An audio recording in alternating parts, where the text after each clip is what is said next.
जय Hind all of you. Current affair की class हमारी आपकी स्टार्ट होने जा रही है और जल्दी जल्दी आप लोग तैयार हो जाइए। करंट अफेयर में जो पिछले एक दो दिन में कुछ घटनाएं घटी हुई हैं उससे संबंधित हम लोग जो है टॉपिक कवर करेंगे। और करंट अफेयर का महत्व क्या है ये सब तो आप जान ही रहे हैं। तो उसी करंट अफेयर का जो हमारा सीक्वेंस है, जो क्रम है, उस क्रम में हम आप आगे बढ़ते हुए आज करंट अफेयर के जो टॉपिक्स हमने रखे हैं आपके लिए, जो कि बहुत ही इंपॉर्टेंट टॉपिक्स होंगे, उनको देखा जाता है। चलिए देखते हैं कि हमारे टॉपिक्स कौन कौन से आज की डेट में रखे गए हैं। तो टॉपिक आपके समक्ष होगा, ध्यान दीजिए। ये देखिए टॉपिक है, जो टॉपिक्स आज हम लोगों को कवर करना है वो टॉपिक हम आपको बताते हैं। डिजिटल फसल सर्वेक्षण प्रणाली। ध्यान दीजिए आज का हमारा जो टॉपिक है वो टॉपिक कौन सा है। तो आज का जो हमारा टॉपिक है वो आपको दिख रहा है कि डिजिटल फसल सर्वेक्षण प्रणाली, जिसे हम आप कहेंगे डिजिटल क्रॉप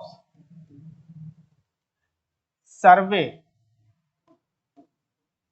सिस्टम।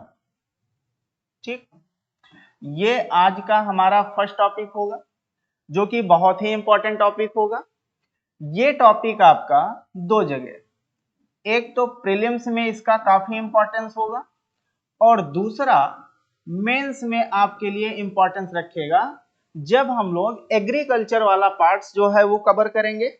और जीएस का जो पेपर 3 है, जो इकोनॉमी वाला पार्ट है, खासकर इंडियन इकोनॉमी, और उसमें जो एग्रीकल्चर वाला पार्ट रखा गया है उसको हम आप कवर करेंगे कि भारत में एग्रीकल्चर से संबंधित या कृषि में सुधार के लिए सरकार कौन कौन से कदम उठा रही है, इनिशिएटिव ले रही है। तो ये वहां पर दो टॉपिक जो है ये प्री और मेंस के लिए ये टॉपिक आपका इंपॉर्टेंस रखेगा। नेक्स्ट है वैश्विक चाय निर्यात में, मतलब कि जो ग्लोबल, ध्यान दीजिएगा, ग्लोबल टी एक्सपोर्ट में भारत ने लंबी छलांग लगाते हुए जो है वो आपका सेकंड जो है रैंक जो है वो हासिल किया है। इसलिए ये टॉपिक आपके लिए इंपॉर्टेंट हो जाता है, जो कि हमने इसमें टाइटल दिया है कि वैश्विक चाय निर्यात में उभरता भारत का प्रभुत्व। मतलब भारत अब धीरे धीरे डोमिनेशन फॉर्म में जा रहा है, डोमिनेट कर रहा है। अगला है धरती आबा जनजातीय उद्यमिता 2025। ध्यान दीजिए, धरती आबा जनजातीय उद्यमिता ये एक सम्मेलन है, या आप कह सकते हैं कि यह एक जो है सम्मेलन है, एक जो है समिट जो है वो किया गया है। ये आपके लिए इंपॉर्टेंट होगा। माटी कला पुरस्कार 2025, चूंकि ये करंट अफेयर आपका यूपी से संबंधित है। ध्यान दीजिएगा, जो हमारा प्रीलिम्स का पेपर होता है, एग्जाम है, उसमें स्पेसिफिक अब यूपी के क्वेश्चन पूछे जाने लगे, खासकर पीसीएस और रिव्यू ऑफिसर जैसे एग्जाम में। तो ये भी ध्यान में रखना है। पर्यावरण 2025 इसको पढ़ना है। उसके बाद अंतरराष्ट्रीय रामायण कॉन्क्लेव का आयोजन, ध्यान दीजिए, अंतरराष्ट्रीय रामायण कॉन्क्लेव का आयोजन, इससे संबंधित जो सूचनाएं हैं वो हमें और आपको जो है पढ़ना है। तो ये आज के हमारे टॉपिक हैं, जिन टॉपिक्स को हम आप कवर करेंगे। तो चलिए हम आप बढ़ते हैं अपने फर्स्ट टॉपिक की तरफ और देखते हैं कि उस टॉपिक से रिलेटेड क्या चीजें हैं। आपके सामने है, अभी हमने बताया था डिजिटल फसल सर्वेक्षण प्रणाली।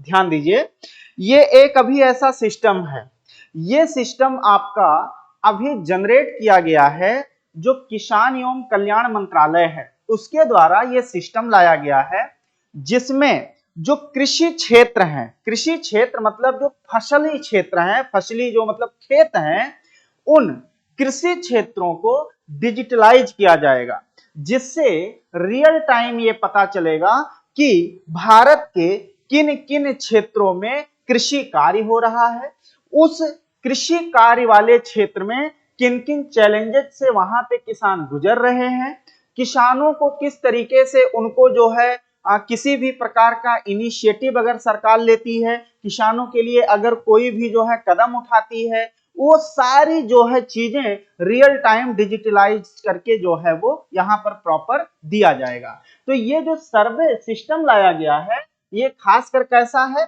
डिजिटल मोड में है। याद है जैसे स्वामित्व योजना लाई गई थी 2020 में, जो स्वामित्व आया था जिसमें लोगों के जो जमीन थी, लोगों की जमीन को, उनके स्वामित्व को, उनके अधिकार को डिजिटलाइज कर दिया गया था, जिससे अलग अलग क्षेत्रों या अलग अलग गांवों में होने वाले विवाद को कम किया गया था। तो जो स्वामित्व था वैसे ये फसलों के लिए लाया गया है, लेकिन ये डिजिटल मोड में ये भी लाया गया है जो फसली खेतों का रियल टाइम क्या करेगा, वो रियल टाइम इंफॉर्मेशन देगा। आ जाइए, तो मैंने आपको ओवरव्यू बता दिया है मित्रों। अब देखिए हाल ही में इंपॉर्टेंट, यहां से अब हम लोग पॉइंट्स देखेंगे जो कि हमारे लिए इंपॉर्टेंट होगा। हाल ही में कृषि एवं किसान कल्याण मंत्रालय, मतलब जो मिनिस्ट्री ऑफ एग्रीकल्चर एंड जो है वेलफेयर ऑफ फार्मर है, उनके द्वारा डिजिटल फसल सर्वेक्षण प्रणाली, मतलब डिजिटल क्रॉप सर्वे सिस्टम प्रारंभ किया है। इंपॉर्टेंट है ये स्टार्ट किया गया है किसके द्वारा, कृषि एवं कल्याण मंत्रालय द्वारा, किसान कल्याण मंत्रालय द्वारा।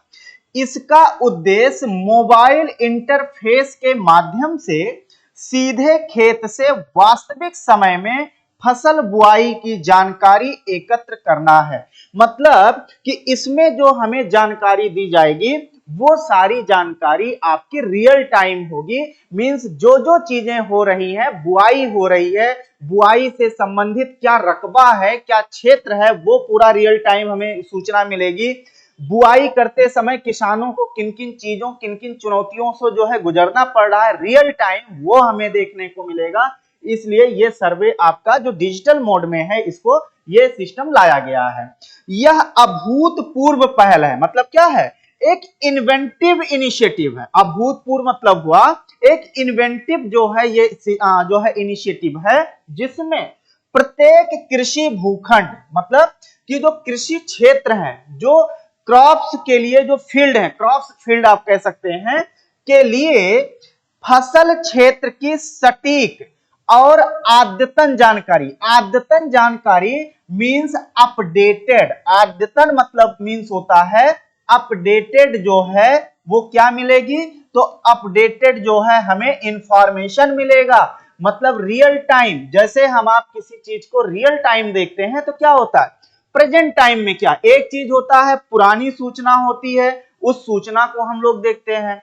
एक सूचना होती है जो रियल टाइम चल रहा है, जो जस्ट जो सूचना है अभी जो हो रहा है, उसको हम आप कहते हैं जो है रियल टाइम। तो याद रखिए इसमें जो इंफॉर्मेशन दिया जाएगा वो सारे इंफॉर्मेशन अपडेटेड होंगे, मतलब तुरंत उसको अपडेट किया गया होगा।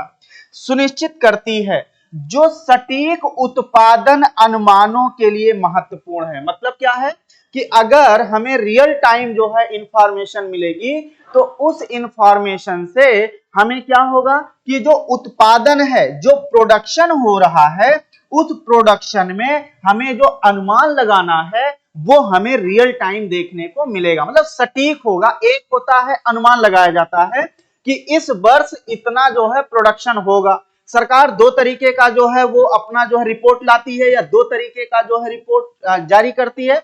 एक तो अनुमान पर आधारित होता है और एक रियल होता है। आप देखते होंगे दो डाटा आता है, एक होता है संशोधित, संशोधित मतलब या वास्तविक, और एक होता है अनुमानित। तो इसमें हमें जो अनुमान लगाया जाएगा वो आपका सटीक होगा।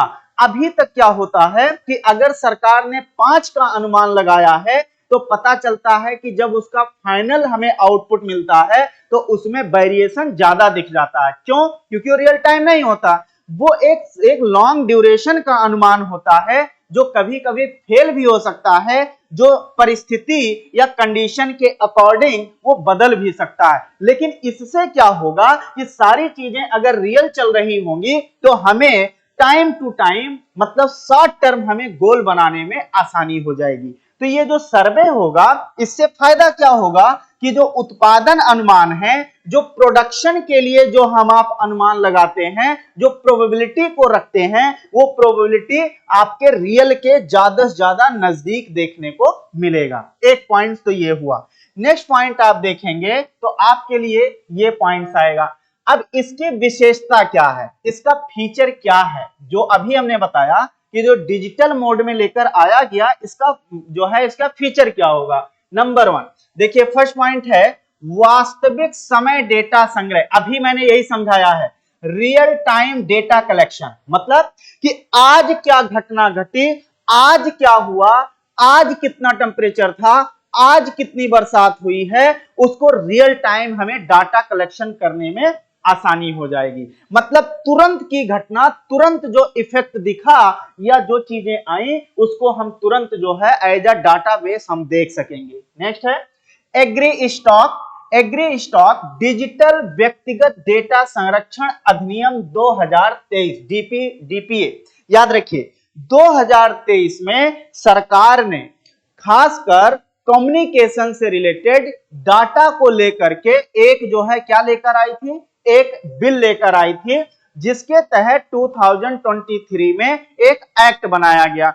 उस एक्ट के तहत यह किया गया था कि सरकार कुछ चीजों के या कुछ कंडीशन, कुछ परिस्थितियों में जा करके सरकार किसी भी इंडिविजुअल का जो व्यक्तिगत डाटा है, मतलब जो उसका इंडिविजुअल जो उसकी इंफॉर्मेशन है, उसे सरकार देख सकती है। वैसे देखा जाए तो आर्टिकल हमारे कॉन्स्टिट्यूशन में ही आर्टिकल 21 हमें राइट टू प्राइवेसी की बात करता है, हमें जो है कहीं ना कहीं हमारी प्राइवेसी को प्रोटेक्ट करने की बात करता है।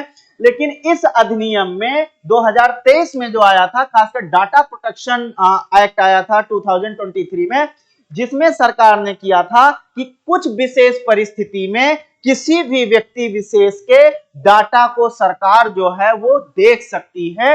इसी अधिनियम के तहत इसके अनुपालन में निर्मित एग्री स्ट्राइक एक सुरक्षित डिजिटल प्लेटफॉर्म है।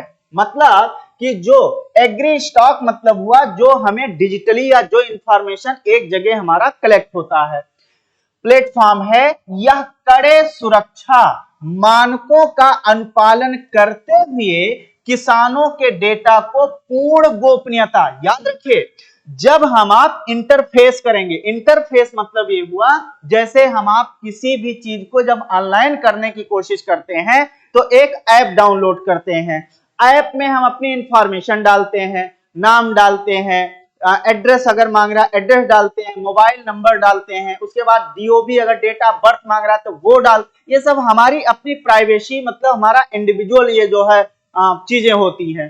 तो यहाँ पर जो डाटा जो किसान जब इंटरफेस करेगा, जब उस ऐप को, उस एप्लीकेशन को जब वो ओपन करेगा, तो जो भी वो अपनी इंडिविजुअल जो कुछ जो है इंफॉर्मेशन वो डालेगा, उसको इस एक्ट के तहत प्रोटेक्ट करने की बात की जा रही है।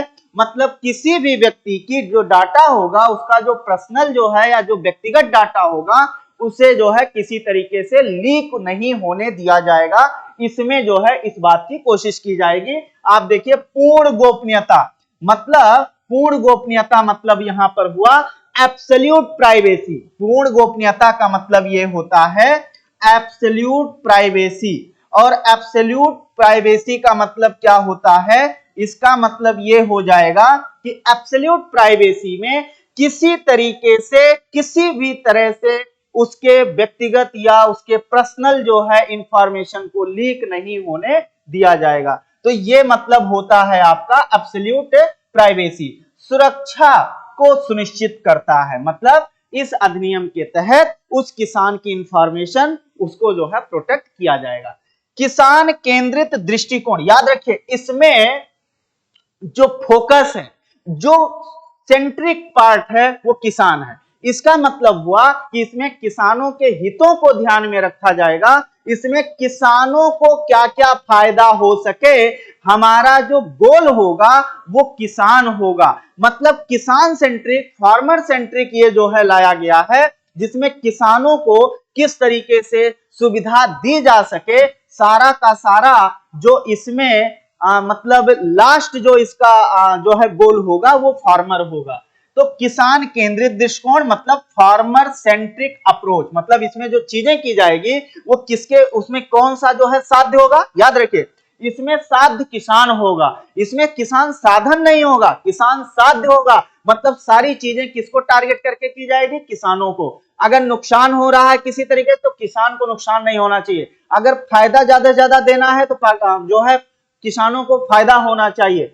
अब देखिए डाटा केवल अधिकृत संस्थाओं के साथ स्पष्ट रूप से परिभाषित उद्देश्यों के लिए साझा किया जाता है जिससे पारदर्शिता व विश्वास को बढ़ावा मिलेगा। मतलब इसमें डाटा के जो है केवल अधिकृत संस्था है, मतलब जो इसमें डाटा केवल जो प्रोवाइड करने वाली जो खासकर चाहे वो प्राइवेट कंपनीज हो चाहे वो गवर्नमेंट कंपनी हो, उनके साथ सरकार एक साझा एक जो है मतलब साझा उनके साथ जो है समझौता करेगी, जिसमें क्या देखने को हो, जिसमें पारदर्शिता मतलब ट्रांसपेरेंसी होनी चाहिए और विश्वास मतलब उनमें जो है फेथ होना चाहिए, किसी तरीके का कोई भी कंफ्यूजन या किसी तरीके का जो है वो संशय नहीं होना चाहिए। संघीय व्यवस्था को बढ़ावा देता है, केंद्रीय देखरेख को सक्षम बनाते हुए राज्य स्तर पर गोपनीयता और प्रभावी शासन को बढ़ावा देता है। मतलब जो फेडरलिज्म है, फेडरल सिस्टम है, उसको क्या किया जाएगा, मजबूत किया जाएगा और इसमें राज्य सरकारों को भी पार्टिसिपेट किया जाएगा, जिससे किसी तरीके का इस प्रोसेस को करने में किसी तरीके की समस्या देखने को ना मिले। नेक्स्ट है मजबूत व कारगर साइबर सुरक्षा उपाय, मतलब इसमें साइबर सिक्योरिटी को लेकर के काफी जो है यहाँ पर चिंता जो है व्यक्त किया गया है।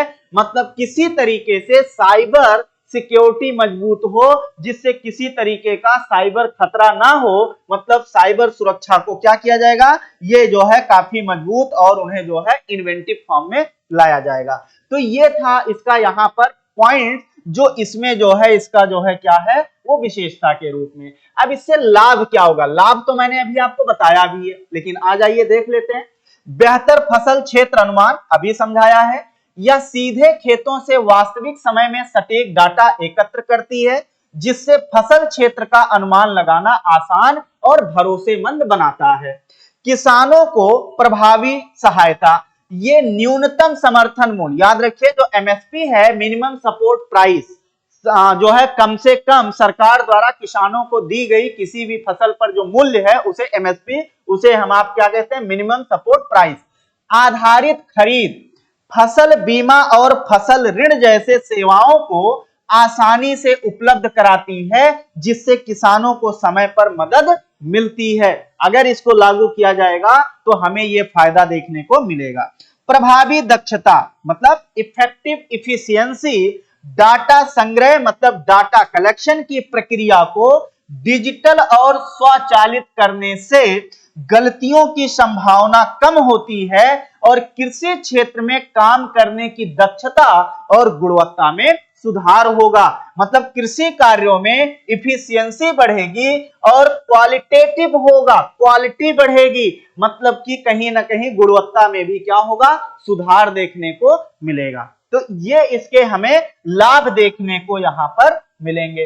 अब इसके लिए कुछ लिमिटेशंस है, चैलेंजेस भी हैं, याद रखिए इससे हमारे लिए कुछ क्या है, चैलेंज भी है। अब चैलेंज कौन कौन से हैं, पहुंच में एक रूपता, ये चैलेंज है, मतलब कि इनका जो रीचिंग है वो रीचिंग आपकी देखा जाए तो यूनिफॉर्मली नहीं है। भारत में बहुत सारे राज्य हैं, अगर देखें तो भारत में बहुत सारे राज्य हैं और अलग अलग राज्यों में अलग अलग परिस्थितियां हैं। कहीं पर जो है नेटवर्क नहीं है, कहीं पर जो है आप कह सकते हैं कि मोबाइल फोन नहीं है, हर एक किसान के पास मोबाइल फोन नहीं है, मोबाइल फोन है तो मोबाइल चलाना नहीं जानता है, ये सब प्रॉब्लम हो जाएगी। तो एक लिमिटेशन है कि पहुंच में एक रूपता नहीं है। अगर एक रूपता होगी तभी ये चीज अच्छे से जो है वो आगे जो है वो आपकी प्रमोट हो पाएगी। तकनीकी मुद्दे, टेक्निकल इश्यूज होंगे, भाई जाहिर सी बात है टेक्निकल इश्यूज होंगे। अब इनसे भी मुझे लड़ना है कि टेक्निकल इश्यूज ना होने पाए, ये भी ध्यान में रखना होगा। डिजिटल साक्षरता की कमी, मतलब डिजिटल लिटरेसी को बढ़ाना होगा, लोगों को डिजिटलाइज चीजों को बताना होगा कि डिजिटल तरीके से लोगों को कैसे काम करना चाहिए। इसलिए ये भी हमारे लिए चैलेंज होगा, क्योंकि भारत में अभी भी बहुत सारे क्षेत्रों में, खासकर अर्बन एरिया को छोड़ करके, खासकर रूरल एरिया में आप जाएंगे, ग्रामीण क्षेत्रों में जाएंगे, वहां पर लोगों को डिजिटल तरीके से चीजों को चलाने में कहीं ना कहीं वो कठिनाई होती है। तो इसको भी हमें ध्यान में रखना होगा, ये कमी है, इसको बढ़ाना होगा। तो ये चीजें बहुत अच्छी हैं, लेकिन इसके साथ ही साथ हमारे पास चैलेंज भी है। अगर इन चैलेंज से हम आप लड़ पाएंगे, इनको हम रिफॉर्म कर पाएंगे, तो आगे नो डाउट जो हमारा जो है डिजिटल सर्वे जो आपका आया है सिस्टम, वो हमारे लिए काफी मददगार होगा। तो भारत के लिए ये बहुत बड़ा कदम है, जो कि हमारे एग्रीकल्चर के सेक्टर में वो कहीं ना कहीं एक बहुत बड़ा इन्वेंटिव इनिशिएटिव के रूप में देखने को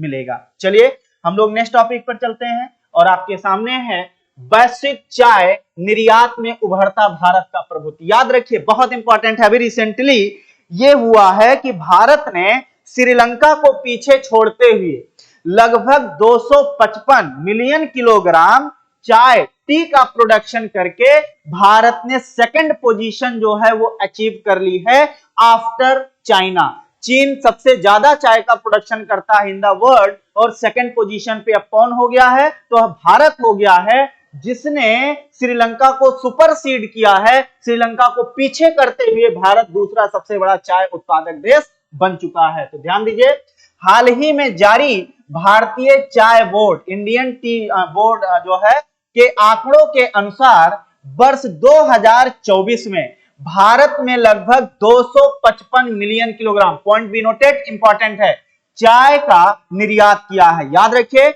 यहां प्रोडक्शन की बात हो रही है, इसका मतलब है कि हम आप एक्सपोर्ट की बात कर रहे हैं। मतलब भारत सबसे ज्यादा सेकंड पोजीशन पर चाय का क्या किया है? एक्सपोर्ट किया है। ये ध्यान में रखना है। इस निर्यात, इस एक्सपोर्ट स्तर के साथ भारत में श्रीलंका को पीछे छोड़ते हुए, भारत ने श्रीलंका को पीछे छोड़ते हुए विश्व का दूसरा सबसे बड़ा चाय निर्यातक, एक्सपोर्ट करने वाला कंट्री बन गया है, एक्सपोर्टर बन गया है। याद रखिए, चाइना पहले नंबर पे है और भारत दूसरे नंबर पर। एक बात और बता दें, जो ब्लैक टी होती है, ब्लैक टी में भारत पूरी तरीके से अपना पकड़ बना रखा है। ब्लैक टी में भारत नंबर 1 पर है। अगर केवल ब्लैक टी का एक्सपोर्ट देखोगे तो भारत नंबर 1 पर है, सबसे ज्यादा चाय का जो है वो एक्सपोर्ट करता है। ये ध्यान में रखना। लेकिन यहां ओवरऑल टी की बात हो रही है, केवल ब्लैक टी की नहीं हो रही है।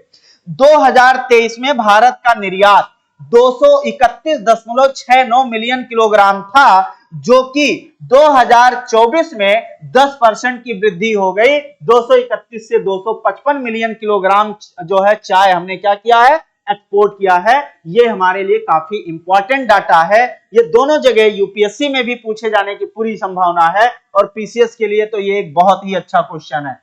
नेक्स्ट आप देखेंगे, निर्यात वृद्धि के लिए प्रमुख कारक। आखिर ऐसा हुआ क्यों है? भारत में ऐसा क्यों हुआ जिससे हमारा एक्सपोर्ट बढ़ गया है? सरकारी पहल, मतलब गवर्नमेंट ने जो इनिशिएटिव लिया है, भारत सरकार ने बोर्ड के माध्यम से चाय उत्पादन और निर्यात को बढ़ाने के लिए कई कदम उठाए हैं। ठीक, जैसे ध्यान दीजिए, SHGS, इसे कहा जाता है सेल्फ हेल्प ग्रुप्स, जिसे कहते हैं स्वयं सहायता समूह। भारत ने स्वयं सहायता समूह ग्रुप बनाए हैं। लगभग 352 स्वयं सहायता ग्रुप बनाया गया, जो चाय के प्रोडक्शन और चाय को किस तरीके से एक इन्वेंटिव या एक अच्छा उन्नत बना करके उसे एक्सपोर्ट किया जाए। दूसरा, किसान उत्पादक कंपनी 17 कंपनियां ऐसी बनाई भारत सरकार ने, जो किसान उत्पादक कंपनी थी। मतलब चाय का प्रोडक्शन कैसे तेजी से बढ़ाया जाए, इसको जो है ध्यान में रखा था। FPO, फार्मर प्रोडक्शन जो है, ये आपकी बात करता है ऑर्गेनाइजेशन। इसका नाम क्या है? FPO को कहा जाता है फार्मर प्रोडक्शन ऑर्गेनाइजेशन, जिसे कहा जाता है किसान उत्पादक संगठन। किसान उत्पादक संगठन जो हैं, वो किसान उत्पादक संगठन लगभग 440 हैं। याद रखिए, इसको लाया गया था 2020 में। 2020 में भारत सरकार ने किसान उत्पादक संगठन की घोषणा की थी, जिसमें अलग अलग क्षेत्रों में जो है क्लस्टर बनाए गए थे, मतलब ग्रुप ऑफ जो है आपका पूरा एक किसानों का ग्रुप बनाया गया, जिससे प्रोडक्शन को कैसे बढ़ाया जाए और प्रोडक्शन के थ्रू एक्सपोर्ट को कैसा बढ़ाया जाए, ये भारत सरकार ने इस पर फोकस किया था। एफपीओ का कॉन्सेप्ट आता है 2020 में, याद रखिएगा। ग्रामीण क्षेत्रों में उद्यमिता को प्रोत्साहित करना, मतलब गांव में कहीं ना कहीं जो है उद्यमिता को बढ़ावा देना, ठीक करने के लिए युवाओं मतलब कि जो आपके युवा हैं, मतलब जो यूथ हैं के लिए रोजगार अवसर सृजित करने हेतु छोटे छोटे कारखानों की स्थापना।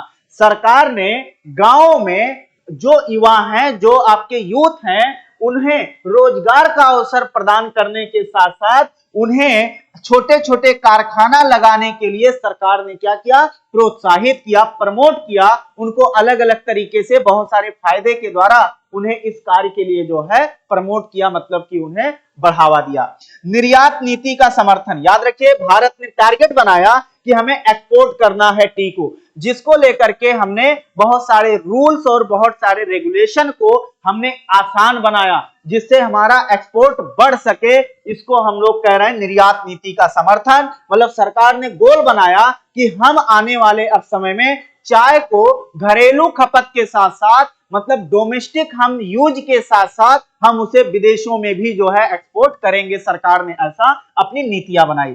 गुणवत्ता व विविधता, याद रखिए हमने अपने यहाँ जो चाय का प्रोडक्शन होता है उसकी क्वालिटी को बढ़ाया और उनको डाइवर्स किया। डाइवर्स करके हमने उनको, आप कह सकते हैं कि उनका जो है पैकेजिंग अच्छा किया, और पैकेजिंग मतलब उसमें वैल्यू एडिशन किया। याद रखिए हमने उसमें वैल्यू एडिशन किया, और वैल्यू एडिशन करके हमने चाय अपने यहाँ जो प्रोडक्शन हो रहा है चाय का, उसे विश्व ग्लोबल लेवल पर हमने उनको जो है रखा, जिससे अलग अलग देशों में चाय की डिमांड, खासकर भारतीय चाय इंडियन टी की डिमांड बढ़ गई, और जिसके कारण हमारा जो है वो एक्सपोर्ट भी क्या हुआ, बढ़ गया। तो ये इंपॉर्टेंट पॉइंट्स हैं, हमें इसको समझ के रखना है। अब देखिए ये इंपॉर्टेंट पॉइंट्स ये है आपके लिए कुछ, जो कि पेपर में खासकर पीसीएस में ऐसे क्वेश्चन बहुत पूछे जाते हैं।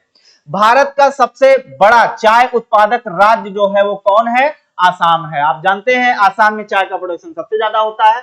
भारत दुनिया के कुल चाय, ध्यान में रखिएगा, भारत दुनिया के कुल चाय निर्यात का 10% निर्यात करता है। इंपॉर्टेंट पॉइंट है, जितना चाय का एक्सपोर्ट होता है उसमें हम 10% जो है भारत का जो है उसमें रोल है। सबसे अधिक 20% इराक, याद रखिए इराक को हम निर्यात करते हैं। इंपॉर्टेंट है।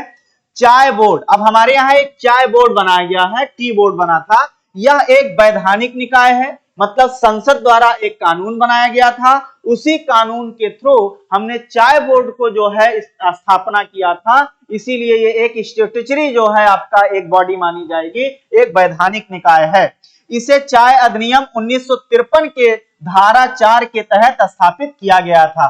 इसका गठन 1 अप्रैल 1954 को हुआ था। याद रखिए जो चाय बोर्ड है हमारे यहाँ का, उसे हमने 1954 में स्थापित किया था, और इसका मुख्यालय कहाँ है, कोलकाता में है। याद रखना है चाय बोर्ड का जो मुख्यालय है वो आपका कोलकाता है। यह वाणिज्य एवं उद्योग मंत्रालय, मतलब कि ये जो कमर्शियल, जो मिनिस्ट्री ऑफ कॉमर्स है उसके अंतर्गत ये आता है, तो यह वाणिज्य एवं उद्योग मंत्रालय के अंतर्गत आता है। हमें जो है इसको ध्यान में रखना है, एक एक पॉइंट।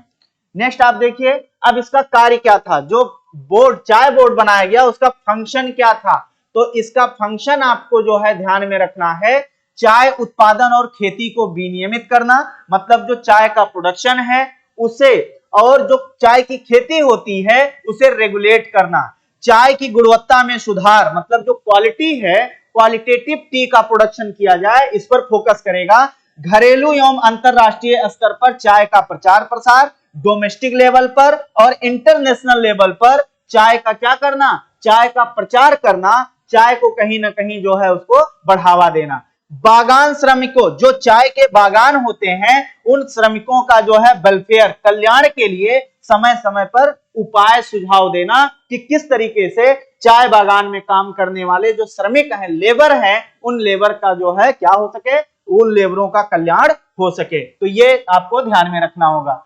अब देखिए, धरती आबा जनजातीय उद्यमिता 2025, ये मोस्ट इंपॉर्टेंट है, ये ध्यान में रखना। धरती आबा, एक तो पहले ये बता दें, धरती आबा ये बोला जाता था बिरसा मुंडा को, ध्यान में रखना है। धरती आबा किसे कहते हैं? बिरसा मुंडा। धरती मीन्स तो धरती होता है, ध्यान दीजिएगा, धरती मतलब धरती, और आबा याद रखिए, झारखंड में जो जनजातीय क्षेत्र है, ट्राइबल रीजन है, वहां पर आबा का मतलब होता है पिता, आबा। तो इसका अर्थ है धरती का पिता, और धरती का पिता कहा गया बिरसा मुंडा को। तो अभी जल्दी में ही बिरसा मुंडा को ये जो है आपका समर्पित करते हुए एक उद्यमिता जो है, ये धरती आबा जनजातीय उद्यमिता का आयोजन 2025 ये किया गया है, ध्यान में रखिएगा। बिरसा मुंडा ने जो है, मुंडा जो है जनजातीय आंदोलन चलाया था, आप जानते हैं 1899 में, 1900 आते आते बिरसा मुंडा की मृत्यु हो गई। तो ध्यान रखना है, धरती आबा का संबंध झारखंड से है, और झारखंड में बिरसा मुंडा से है, और इसका अर्थ होता है धरती का पिता।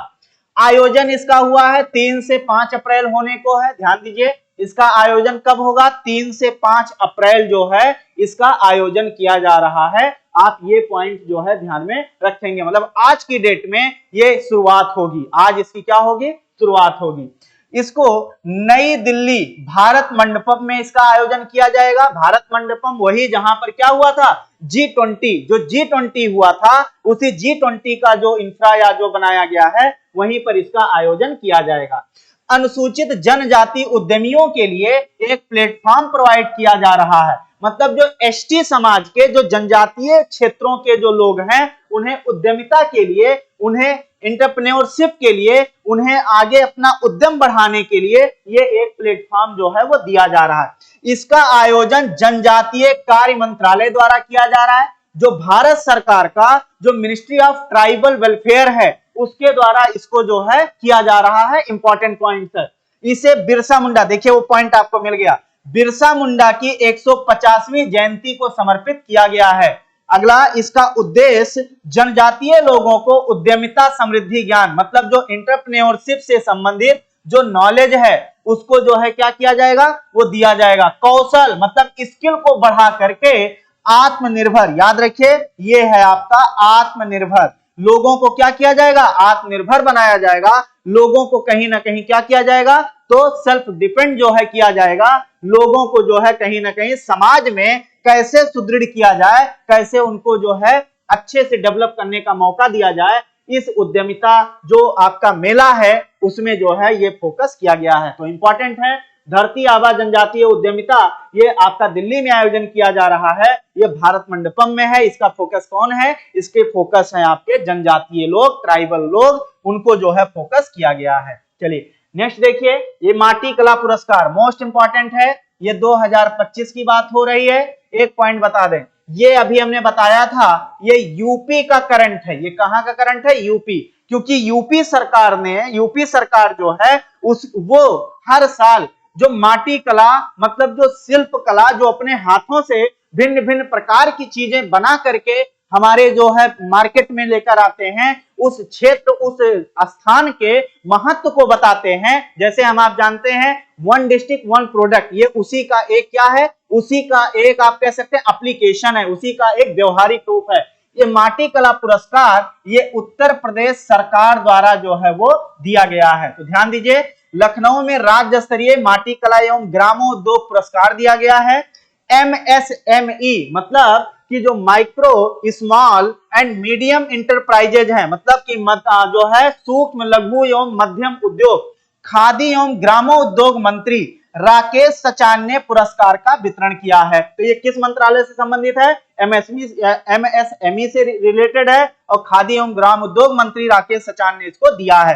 प्रथम पुरस्कार ये पाने वाले हैं आनंद कुमार प्रजापति। आप देखिए आनंद कुमार प्रजापति जी ऐसे मिट्टी का, ध्यान दीजिए, मिट्टी का चाक जो होता है उस पर जो है ये विभिन्न प्रकार की कलाकृतियां बना रहे हैं, यही है माटी कला। अगला देखिए, ये आजमगढ़ के रहने वाले हैं, इन्हें ये पुरस्कार दिया गया है। प्रथम पुरस्कार जो खासकर ग्रामो उद्योग से संबंधित है, ये मुनेश जो कि मेरठ के रहने वाले हैं, इन्हें दिया गया है। तो ये पॉइंट्स हमें बहुत अच्छे से ध्यान में रखना है। जो अगर हम राष्ट्रीय लेवल पर देखें तो जो आपका खादी एवं ग्रामो उद्योग, इसको स्थापित किया गया था 1957 में। खादी उद्योग जो है, जो खादी से संबंधित संस्था 1957 में बनाई गई थी, 1957 में, जो कि खादी एवं ग्रामोद्योग अधिनियम 1956 के तहत बनाया गया था। और इसका जो हेडक्वार्टर है वो बंबई में है, दैट इज मुंबई में है। ध्यान में रखना है, मुंबई में है, जो इस बात को बढ़ावा देती है कि किस तरीके से खादी को बढ़ावा दिया जाए, किस तरीके से ग्राम में विभिन्न प्रकार के उद्यमों से संबंधित ग्रामीण क्षेत्रों के उद्यम को बढ़ाया जाए।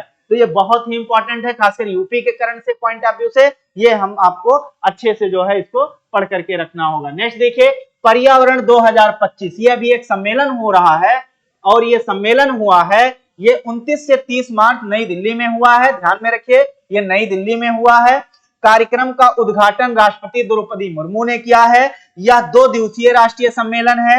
इस कार्यक्रम का आयोजन नेशनल ग्रीन ट्रिब्यूनल, एनजीटी, याद रखिए, जो हमारे यहाँ ट्रिब्यूनल की बात की गई है, ट्रिब्यूनल जो हमारे कॉन्स्टिट्यूशन में जो है बात किया गया है, आर्टिकल 323 ए जैसे जो है आर्टिकल में, वो एनजीटी एक ट्रिब्यूनल बनाया गया है, जो कि क्वासी, आप कह सकते हैं कि ये क्वासी जो है जुडिशियल इंस्टीट्यूशन है, ये बनाया गया है। एनजीटी कब बनाया गया था? तो एनजीटी को बनाया गया था, ये बनाया गया था 2010 में। ध्यान में रखना है, ये कब बनाया गया था? तो ये बनाया गया था 2010 में।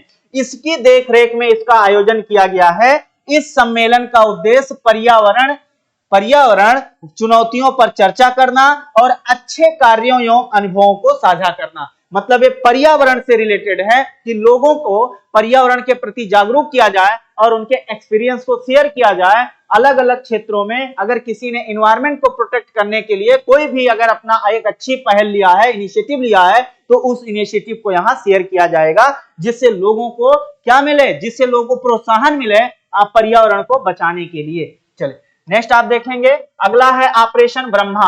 ऑपरेशन ब्रह्मा जो है ये चलाया गया है अभी जो म्यांमार में, म्यांमार वाला जो रीजन है वहां पर, चूंकि कई देशों में भूकंप आया लेकिन हमारा पड़ोसी देश म्यांमार इससे बहुत ज्यादा प्रभावित हुआ, जहां पर लगभग 2000 लोगों की मृत्यु हो गई। वहीं पर quick response, Bharat quick response country के रूप में अपने आप का अपना रोल प्ले करते हुए एक ऑपरेशन ब्रह्मा चलाया है, जिसमें म्यांमार के लोगों के लिए विभिन्न प्रकार की जो है वो विभिन्न प्रकार की सहायता जो है वो भेजी गई है। खाने का सामान भेजा गया है, हथौड़ी भेजी गई है, काटने पीटने का सामान भेजा गया है, रसद भेजा गया है। इसी ऑपरेशन का नाम ब्रह्मा है। इस ऑपरेशन का नाम ब्रह्मा इसलिए रखा गया है क्योंकि ब्रह्मा का मतलब है जो सृष्टि के रचनाकार हैं। सृष्टि के रचनाकार, निर्मित करना, संसार को निर्मित करने के कारण इसका नाम रखा गया ब्रह्मा, क्योंकि भारत सरकार ने कहा है कि म्यांमार में हुए नुकसान की भरपाई करने के लिए भारत सरकार पूरी मदद करेगी, जिससे म्यांमार फिर से अपने आप को जो है वो खड़ा कर सके, भरपाई नुकसान जो हुआ है उसकी वो नुकसान की भरपाई हो सके। इसीलिए इसे ऑपरेशन ब्रह्मा कहा गया है, मतलब पुनर्निर्माण का यहाँ पर अर्थ लगाया गया, इसीलिए इसे ऑपरेशन ब्रह्मा कहा गया। अब देखिए 28 मार्च 2025 को म्यांमार में आए विनाशकारी भूकंप के त्वरित प्रतिक्रिया में भारतीय सेना ने इस ऑपरेशन को चलाया है। इंपॉर्टेंट लाइन है, लेफ्टिनेंट कर्नल जगनीत गिल के नेतृत्व में शत्रुजीत ब्रिगेड मेडिकल रिस्पांस की 118 सदस्यीय टीम कार्यरत है, वहां भेजी गई है। इस ऑपरेशन के तहत भारत द्वारा म्यांमार को तत्काल मानवीय सहायता दी जा रही है। ऑपरेशन के हिस्से के रूप में भारतीय सेना म्यांमार में 60 बेड वाला मेडिकल सेंटर स्थापित करेगी, जिससे वहां के लोगों को होने वाली जो असुविधा है उससे जो है निजात दिलाया जा सके। इसमें हमारे बहुत सारे जो है विमान भेजे जा रहे हैं, बहुत सारे एयरक्राफ्ट भेजे जा रहे हैं, जैसे C-17 ग्लोब मास्टर को भेजा गया है, जो कि भारत का एक ऐसा जो है एयरक्राफ्ट है जो वस्तुओं को लाने ले जाने के लिए उपयोग में लाया जाता है। ये कमोडिटी थे तो उसको भी भेजा गया है। तो ये था ऑपरेशन ब्रह्मा। अब देखिए नेक्स्ट है आपका अंतरराष्ट्रीय रामायण कॉन्क्लेव का आयोजन। अभी जल्दी में इसका आयोजन हुआ है श्रीलंका में। श्रीलंका में इसका आयोजन किया गया है, दैट इज कोलंबो में, और ये आपका रामायण कॉन्क्लेव से रिलेटेड है। आयोजन कहां हुआ? 26 मार्च 2025 को हुआ है, कोलंबो श्रीलंका में हुआ है। स्वामी विवेकानंद सांस्कृतिक केंद्र में इसका आयोजन किया गया है और इसका आयोजन उत्तर प्रदेश संस्कृति विभाग के अंतरराष्ट्रीय रामायण एवं वैदिक शोध संस्थान द्वारा कोलंबो में भारतीय उच्चायोग के सहयोग से किया गया है। तो जो उत्तर प्रदेश सरकार का जो मिनिस्ट्री ऑफ कल्चर है, मतलब संस्कृति विभाग है, उसके द्वारा इसको जो है इसका आयोजन किया गया है। नेक्स्ट है श्रीलंका में सीता एलिया मनवरी मंदिर और मुन्नेश्वरम मंदिर जैसे प्रमुख रामायण कालीन मंदिर आज भी वहां पर क्या है, आज भी वहां पर उपस्थित हैं। तो ये है आपका जो है अंतरराष्ट्रीय रामायण कॉन्क्लेव का आयोजन किया गया। कहां? कोलंबो में किया गया है, श्रीलंका में किया गया है। इसमें उत्तर प्रदेश का जो मिनिस्ट्री ऑफ या डिपार्टमेंट ऑफ कल्चर है उसके द्वारा इसमें जो है काफी रोल प्ले किया गया है। तो ये आपका था जो कि हम लोग पढ़े अंतरराष्ट्रीय रामायण कॉन्क्लेव जो है ये आपका इंपॉर्टेंट था। तो आज ये हमारी करंट अफेयर में इतने टॉपिक्स हम लोग शामिल किए हैं जो परीक्षा की दृष्टि से बहुत इंपॉर्टेंट हैं। इसको आप कंटिन्यू तरीके से रिवाइज करते चलेंगे और पढ़ते चलेंगे। इसी क्रम में अब हमारी आपकी आज की क्लास यहीं पर बाइंड अप होती है। हम आप मिलते हैं कल अगली क्लास में कुछ अगली नई और उपयोगी खबरों के साथ। इसी के साथ सबको धन्यवाद। Thank you. जय हिंद।